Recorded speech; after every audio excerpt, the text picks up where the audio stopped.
That Rue was more than a piece in their games, and so am I. A few steps into the woods grows a bank of wild flowers. Perhaps they are really weeds of some sort, but they have blossoms in beautiful shades of violet and yellow and white. I gather up an armful and come back to Rue's side.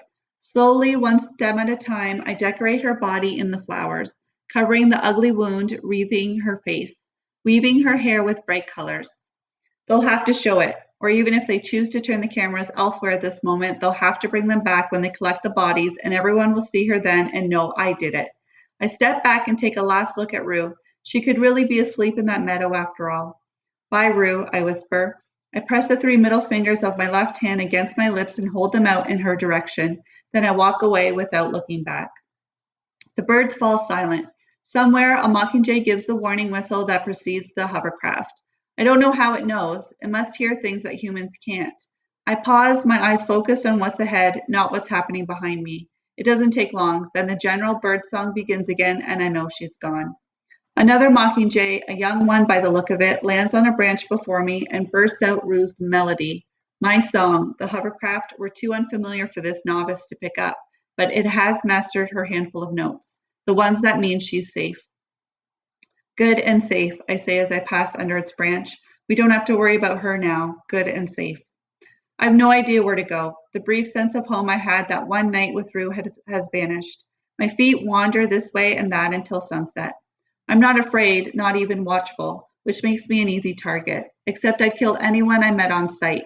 Without emotion or the slightest tremor in my hands, my hatred of the Capitol has not lessened my hatred of my competitors in the least, especially the careers. They at least can be made to pay for Rue's death.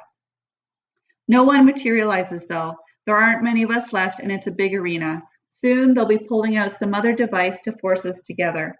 But there's been enough gore today. Perhaps we'll even get to sleep. I'm about to haul my packs into a tree to make camp when a silver parachute floats down and lands in front of me.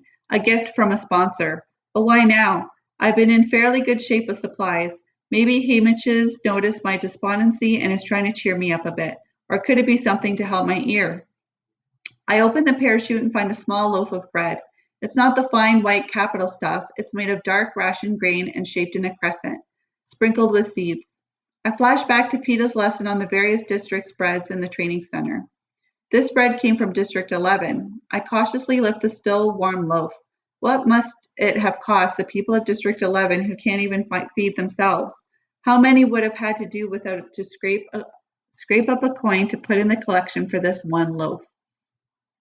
It had been meant for Rue, surely, but instead of pulling the gift when she died, they'd authorized Hamish to give it to me as a thank you, or because, like me, they don't like to let debts go unpaid. For whatever reason, this is a first, a district gift to a tribute who's not your own. I lift my face and step into the last falling rays of sunlight. My thanks to the people of District 11, I say. I want them to know I know where it came from, that the full value of their gift has been recognized.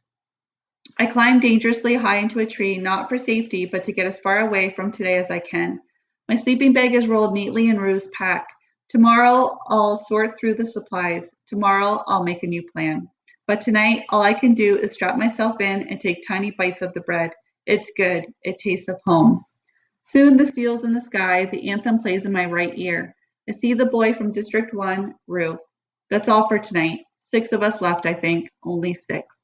With the bread still locked in my hands, I fall asleep at once. Sometimes when things are particularly bad, my brain will give me a happy dream. A visit with my father in the woods, an hour of sunlight and cake with Prim. Tonight it sends me Rue, still decked in her flowers, perched in a high sea of trees, trying to teach me to talk to the mockingjays. I see no sign of her wounds, no blood, just a bright, laughing girl. She sings songs I've never heard in a clear, melodic voice, on and on, through the night. There's a drowsy in-between period when I can hear the last few strains of her music, although she's lost in the leaves. When I fully awaken, I'm momentarily comforted. I try to hold on to the peaceful feeling of the dream, but it quickly slips away, leaving me sadder and lonelier than ever.